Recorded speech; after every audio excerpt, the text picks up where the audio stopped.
Hola clase, this is a recording of the notes for Vocabulario Uno of Chapter 3. Now this corresponds to the first page in your note packets, and if you are in your textbook, it's pages 92 and 93 in your book.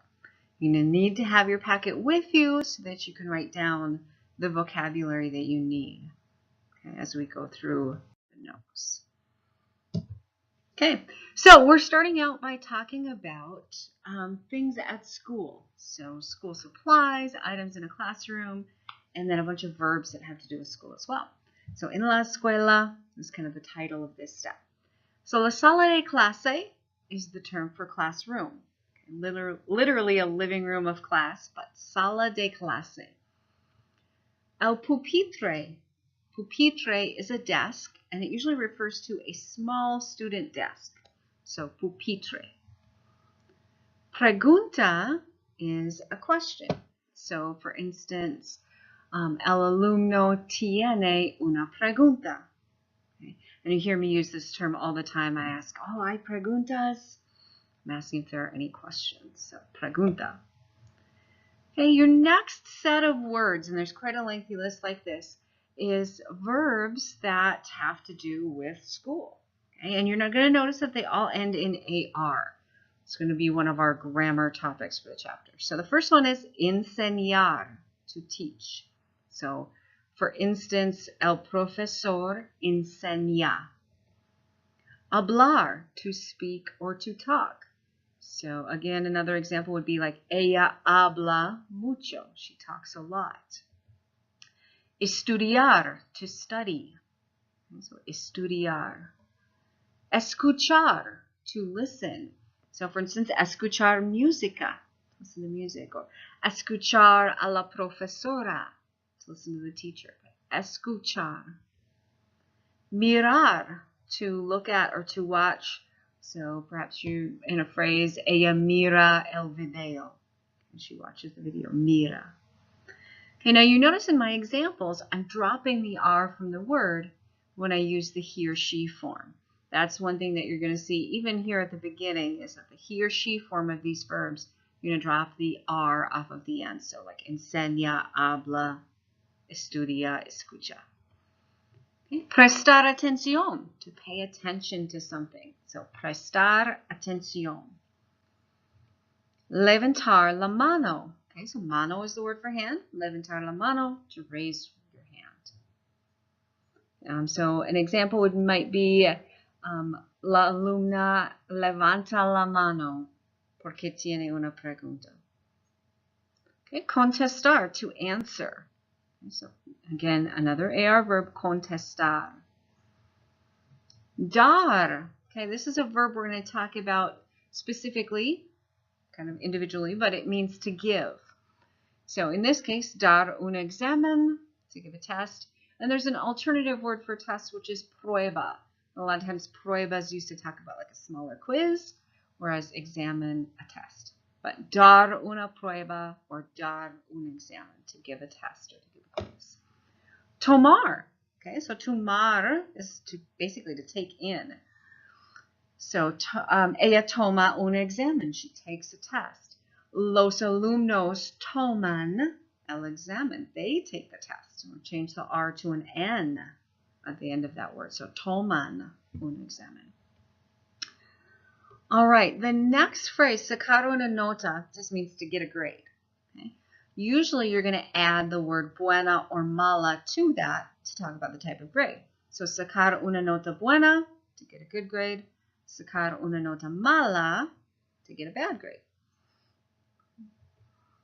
Ir, to go.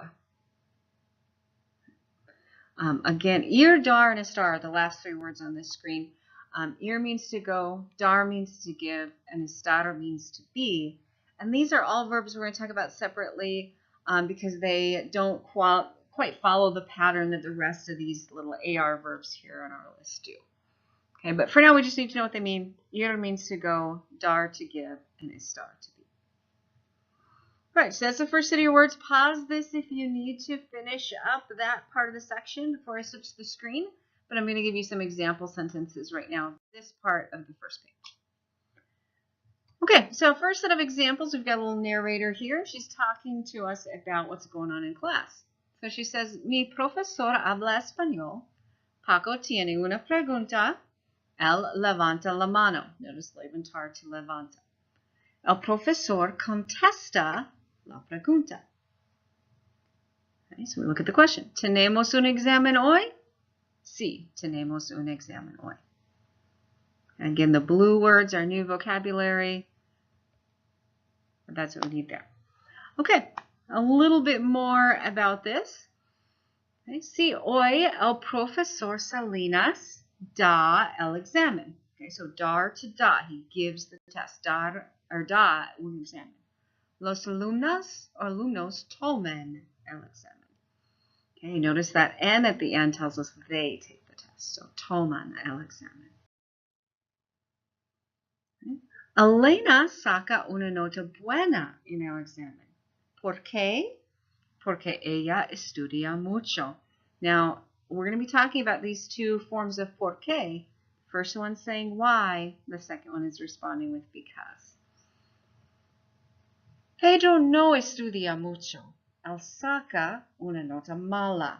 Okay, so notice that phrase, saca una nota mala. He gets a bad grade. So there's a little bit of difference in word order here. Mala's at the end. All right. This is the last slide we'll go through. Kind of talks about the rest of the words on page 1. So los materiales escolares. Okay. So school supplies. All right. So the first one is mochila. Okay, so una mochila is a backpack. Kind of a fun word to say. Ella tiene una mochila azul. Might be an example sentence. Los materiales escolares, school materials or school supplies, just a really general term. Libro, a book. You've heard me use that term quite a bit with your textbooks. So, un libro. Bolígrafo. This is one of a couple words that mean pen. And this is probably the more common of the two, so that's what we'll focus on. But bolígrafo is a pen. Hoja de papel. So two really words here that are important. Papel is paper, but hoja de papel would mean a sheet of paper or a piece of paper. Another definition for hoja is a leaf, like on a tree. So, but hoja de papel is a piece of paper. I'd say papel is the word to focus on in this one. Cuaderno, a notebook. So yo tengo muchos cuadernos. I have a lot of notebooks, but cuaderno. Lápiz and then lápices. Okay, so lápiz is the word for pencil, and it's singular, obviously. But if I'm going to make that plural, the Z changes to a C. So I wanted to fully write out both of those words for you. But lápiz, pencil, lápices, pencils. Mi lápiz es amarillo, for instance, would be an example sentence. And that is a masculine word, even though it ends in Z. Calculadora, okay, una calculadora, that one's pretty straightforward. Carpeta, oh, okay, does not mean carpet. So folder, una carpeta. For instance, yo tengo muchas carpetas. Tengo una carpeta verde para la clase. But carpeta is a folder. Uniforme, okay, and this is when a couple of you guys asked me about this one when we talked about clothing. So uniforme is a uniform. And then we'll talk about, kind of review a couple of our clothing items that would be part of a uniform. So pantalon or pantalones, camisa, falda, and blusa. Those should be review terms for us. Llevar. Okay, llevar means to wear or to carry. So again, with our clothing vocab, we use this verb, ella lleva la blusa. She wears a blouse. But this is also used to talk about carrying a backpack. So you're going to see this verb used in both of those ways in this chapter. Okay. Then we've got, just at the end of our notes, we've got a couple little idioms or expressions. First one is mira. Mira, look, pay attention, watch. And then also the question, ¿qué pasa? What's up? What's going on? This could be a way to greet somebody or just ask them how they're doing. So, mira and ¿qué pasa are your last two phrases. Okay, this should take care of your vocab on page 1 of your packet, so hopefully you've got that all filled out. You are going to be asked to write the translation sentences in this homework assignment, but also go ahead and put them in your notes packet as well, so you have them in a spot that you can keep them. And also you're going to be asked for a secret word, and your secret word is going to be blusa. All right, adios.